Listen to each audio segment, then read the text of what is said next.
স্বাধীন আসলে কি হয়েছে? আমরা স্বাধীন হইনি, আমরা স্বাধীন হওয়ার পথে হাঁটছি। এই যে নেপোটিজম, সিন্ডিকেট, এগুলো তো আসলে অনেক বছর ধরে চলে আসছিল, আমরা বলতে পারিনি, এখন বলছি। এই বাক স্বাধীনতা দিয়েছে কারা? আমাদের স্টুডেন্টরা, আমাদের বাচ্চারা। তো আমরা এইটা চাই না যে ফ্যাসিবাদ সরকার যেভাবে পালিয়ে গিয়েছে, আমাদের যারা অগ্রজ শিল্পী সমাজ তারা সেভাবে পালিয়ে যাক।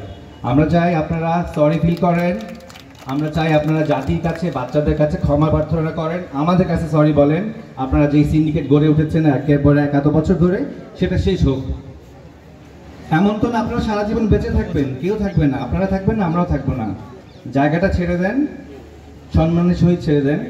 আর যদি কাজ করতে চান একসাথে, আপনারা আমাদেরকে সম্মান দেন, আমরা আপনাদেরকে সম্মান দিব। সম্মান দিলে সম্মান ফেরত আসে।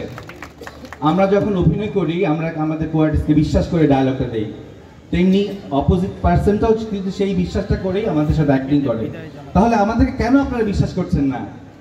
যেটা ক্যামেরার সামনে বিশ্বাস করেন, সেটা কেন বিহাইন্ড দ্য ক্যামেরা বিশ্বাস করেন না? কেন এই সিন্ডিকেট? কেন সবখানে সিন্ডিকেট? কেন আপনারা একই ধরনের কাজ করতে চান? আপনারা কেন একটা সিন্ডিকেট করে জুনিয়রদের উঠতে দেন না? কেন এত বছর নতুন আর্টিস্ট তৈরি হয়নি? এইখানে যতগুলো আর্টিস্ট আছে তাদের প্রত্যেকের পেছনে বিশাল বিশাল জার্নি আছে, বিশাল বিশাল কষ্ট আছে, কেউ কাউকে ধরে দিয়ে দেয়নি।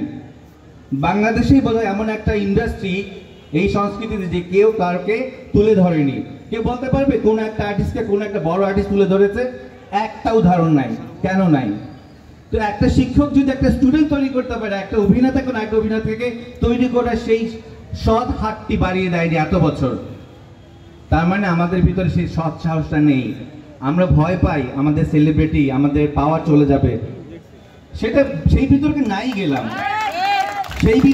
গেলাম, যে যার যোগ্যতায় আজকে ওটিটিতে দখল করেছে, যে যার যোগ্যতায় বিজ্ঞাপনে দখল করছে, এটা যার যার যোগ্যতায়। কেউ কাউকে হেল্প করেনি।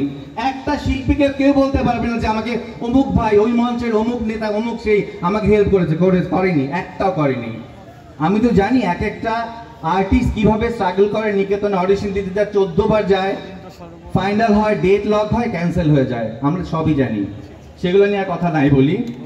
সবচেয়ে দুঃখজনক ঘটনা হচ্ছে গিয়ে, যেই জাতির সন্তানরা আমাদেরকে বাক স্বাধীনতা দিয়েছে, যেই কারণে আমি আজকে কথা বলতে পারছি, সেই বাচ্চাদের উপরে গরম জল ঢালার কথা বলেছে গ্রুপ চ্যাটে। কি হয়েছে?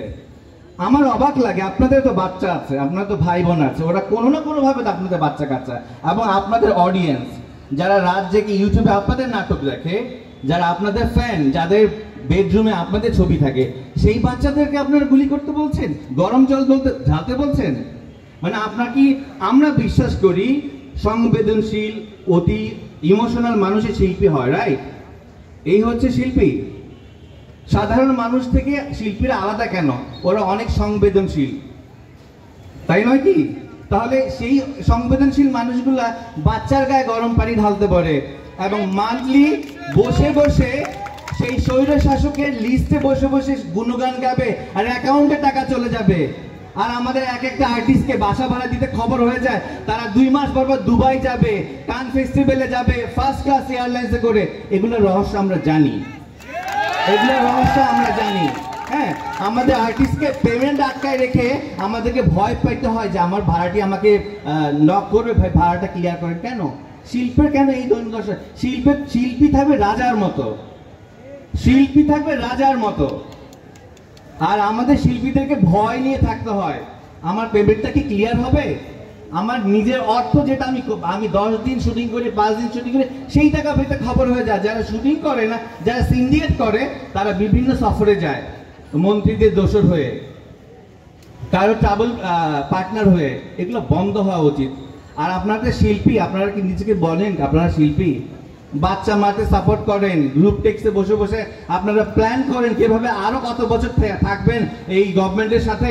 তারপর আপনাদের ফ্ল্যাট হবে, দুবাই সফরে যাবেন, তারপরে আপনাদের ল্যান্ড পাবেন। আর এদিক দিয়ে যারা সত্যিকারের শিল্পী, তাদের কি অবস্থা? তাদের কখনো মোবাইলে রিচার্জ করারও টাকা থাকে না। ধিক্কার জানে আমি সেই ধরনের শিল্পীদেরকে, যেই ধরনের শিল্পীরা সিন্ডিকেট করে করে এই ধরনের রিয়েল শিল্পীদেরকে কষ্ট করতে হয়। এই সিন্ডিকেট এখন ভাঙতেই হবে, এটা কোনো বিকল্প নাই। অতি দ্রুত ভাঙতে হবে, এবং জাতির কাছে আপনাদেরকে সরি বলতেই হবে।